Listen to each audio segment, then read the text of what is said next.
Well, hello, CNBC family and friends. Well, we are headed into week 11, and it's my weekly check in to share some of the happenings that are going on at CNBC. As I've been saying for the past several weeks, the building is closed, but the church is yet open for business. And the only reason why we're still open for business is because of the faithfulness of God and the faithful support of members, volunteers, and supporters who continue to undergird this work with your gifts of time, treasure, talent, and the surrendering of your temple. I continue to stand amazed that even in this pandemic, God has tremendously blessed us to touch lives with the transforming love of Jesus Christ. As you know from a 24-hour media cycle, this pandemic is taking a toll on people in ways in which many were not prepared, particularly as it relates to sickness and unemployment. And every week we see the impact that Corona is having on people around the city.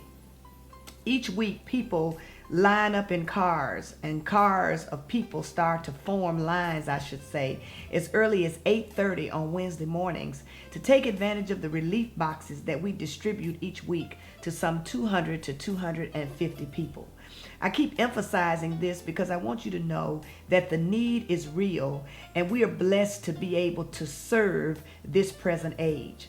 Thank God that the food bank makes it possible for us to purchase food by the pound, and so we can give generously, but also because you give consistently and liberally, we've been able to step up to the plate to be a blessing in tangible ways with quality foods.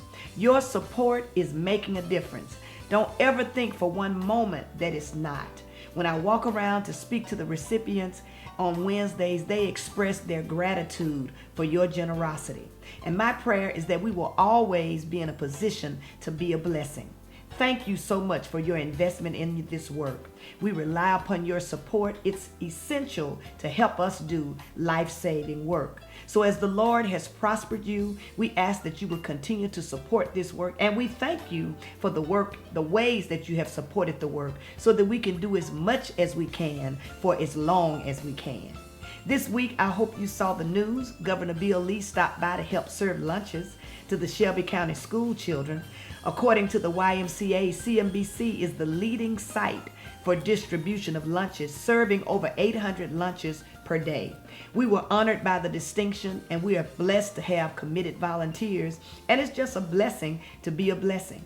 We were blessed to receive 1,000 boxes from International Paper and several hundred boxes from Home Depot, thanks to Joanne Nicholson's persistence and others who were out looking for and drumming up support for boxes.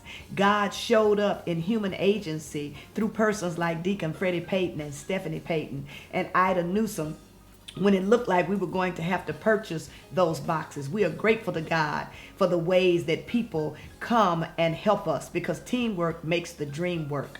We also received 1,500 masks from Shelby County Health Department, and we were blessed to receive a $5,500 grant from Sister Reach with over 50 gift cards that we were able to bless our senior jewels with gift cards of $100 each.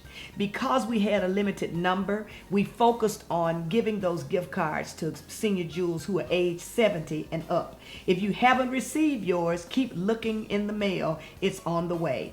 It's always a blessing when others come alongside the work that we're doing and share with us collaboratively so that we can extend the Christian witness to the ends of the earth.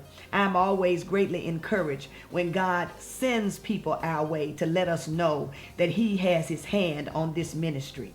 What a joy it was to celebrate our living founders, Mother Thelma Hill and founder Jean Brunson Ware, on last Sunday. We're just thankful to God that God has allowed them to live to see His goodness in the land of the living. Please keep all of our members who have lost loved ones in your prayers. Today we lift up Chastity Scruggs, Demetrius Rio, Crystal Stewart Monroe, Deacons Rodale and June Diggins, and Pastor Marilyn Smith. All of them lost relatives, and we want to keep them in our prayers. We also ask that you continue to pray for Director Adrian Stitt and Minnie Logan, who are recovering from surgery, as well as Willie Jones Jr., who is recovering from a brief stay in the hospital. Well, I guess that's enough for now. Know that you are all in my prayers. I pray for you without ceasing and by name, praying for your provision, your protection, and your safety. Most of all, I'm praying to God that we will see each other again soon and in person, even if it's eventually.